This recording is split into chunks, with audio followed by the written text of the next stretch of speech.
अस्सलामु अलैकुम वरहमतुल्लाहि वबरकातुहू।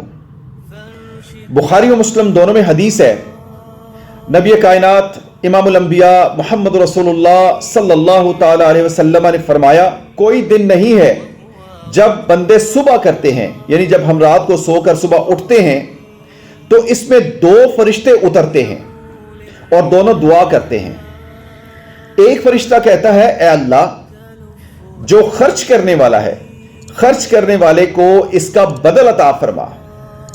और दूसरा फरिश्ता दुआ करता है कि ऐ अल्लाह, रोकने वाले का माल तल्फ कर दे, यानी कि जो खर्च करे उसके माल को बढ़ा दे, और जो रोक रखे, खर्च ना करे, सांप बनकर बैठा रहे अपने खजाने के ऊपर, जरूरतमंदों को ना दे, हाजतमंदों को ना दे, तो उसका माल तल्फ कर दे।